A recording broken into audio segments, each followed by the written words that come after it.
అందరికీ వందనాలు. ఈరోజు బైబిల్ రీడింగ్లో కీర్తనల గ్రంథం నుండి 105వ కీర్తన. యెహోవాకు కృతజ్ఞతాస్తుతులు చెల్లించుడి, ఆయన నామమును ప్రకటన చేయుడి. జనములలో ఆయన కార్యములను తెలియచేయుడి, ఆయనను గూర్చి పాడుడి, ఆయనను కీర్తించుడి. ఆయన ఆశ్చర్య కార్యములన్నిటిని గూర్చి సంభాషణ చేయుడి. ఆయన పరిశుద్ధ నామమును బట్టి అతిశయించుడి. యెహోవాను వెదకువారు హృదయమందు సంతోషించుదురుగాక. యెహోవాను వెదకుడి, ఆయన బలమును వెదకుడి, ఆయన సన్నిధిని నిత్యము వెదకుడి. ఆయన దాసుడైన అబ్రహాము వంశస్థులారా, ఆయన ఏర్పరచుకున్న యాకోబు సంతతి వారలారా, ఆయన చేసిన ఆశ్చర్యకార్యములను జ్ఞాపకము చేసుకొనుడి. ఆయన చేసిన సూచక క్రియలను, ఆయన నోటి తీర్పులను జ్ఞాపకము చేసుకొనుడి. ఆయన మన దేవుడైన యెహోవా, ఆయన తీర్పులు భూమి అందంతటా జరుగుచున్నవి. తాను సెలవిచ్చిన మాటను 1000 తరముల వరకు, అబ్రహాముతో తాను చేసిన నిబంధనను, ఇస్సాకుతో తాను చేసిన ప్రమాణమును నిత్యము ఆయన జ్ఞాపకము చేసుకొనును.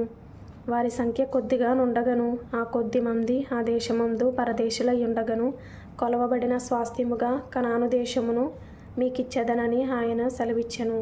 ఆ మాట యాకోబునకు కట్టడగాను, ఇశ్రాయేలునకు నిత్య నిబంధనగాను స్థిరపరచి యున్నాడు. వారు జనము నుండి జనమునకును, ఒక రాజ్యము నుండి మరి ఒక రాజ్యమునకు తిరుగులాడుచుండగా, నేను అభిషేకించిన వారిని ముట్టకూడదనియు, నా ప్రవక్తలకు కీడు చేయకూడదనియు ఆయన ఆజ్ఞ ఇచ్చి, ఆయన ఎవరినైనాను వారికి హింస చేయనీయలేదు. ఆయన వారి కొరకు రాజులను గద్దించెను. దేశము మీదకి ఆయన కరువు రప్పించెను. జీవనాధారమైన ధాన్యమంతయు కొట్టివేశెను. వారికంటే ముందుగా ఆయన యొక్కని పంపెను. యోసేపు దాసుడుగా అమ్మబడెను. వారు సంకెళ్ళ చేత అతని కాలు నొప్పించిరి. ఇనుము అతని ప్రాణమును బాధించెను. అతడు చెప్పిన సంగతి నెరవేరు వరకు యెహోవా వాక్కు అతని పరిశోధించుచుండెను. రాజు వర్తమానము పంపి అతని విడిపించెను. ప్రజల నేలినవాడు అతని విడుదల చేసెను. ఇష్టప్రకారము అతడు తన అధిపతుల నేలుటకును, తన పెద్దలకు బుద్ధి చెప్పుటకును, తన ఇంటికి యాజమానునిగాను, తన యావదాస్తి మీద అధికారిగాను అతని నియమించెను. ఇశ్రాయేలు ఐగుప్తులోనికి వచ్చెను. యాకోబు హాము దేశమందు పరదేశిగా నుండెను.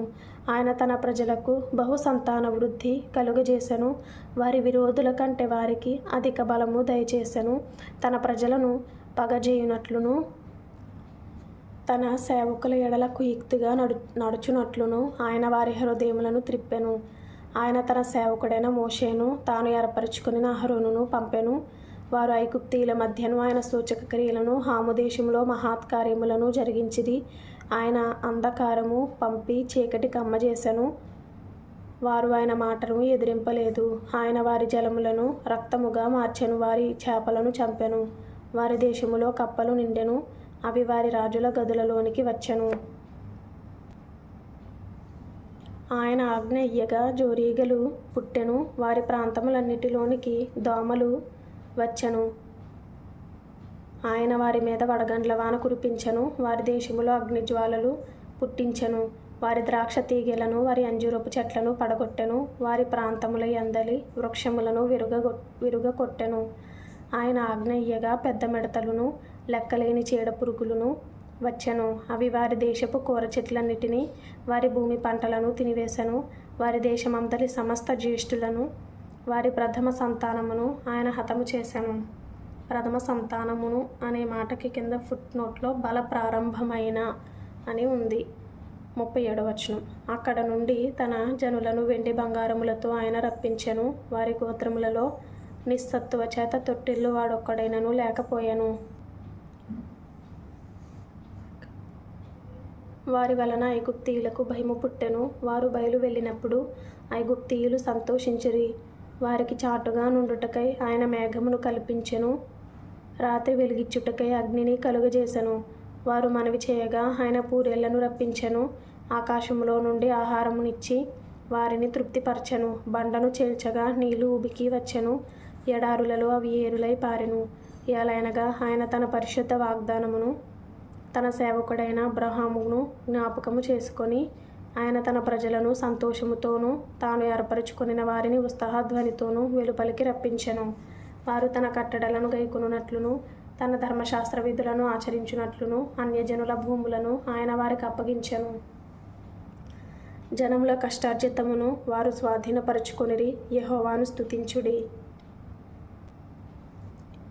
కీర్తనలు 105వ కీర్తన చాలా ఇంపార్టెంట్ అయింది. యెహోవాను స్తుతించుడి అని అక్కడ రాయబడి ఉంది. ఇశ్రాయేలీయుల పట్ల దేవుడు చేసిన మేలులు ఈ 105వ కీర్తనలో లిఖింపబడి ఉన్నవి. మన జీవితంలో అనేకమైన మేలులు దేవుడు చేశాడు కదా, వాటిని బట్టి మనం ఇప్పుడు దేవుని స్తుతిస్తూ కృతజ్ఞత కలిగి జీవించమని ఈ విధంగా ప్రభు మనకి హెచ్చరిక తెలియజేస్తున్నాడు.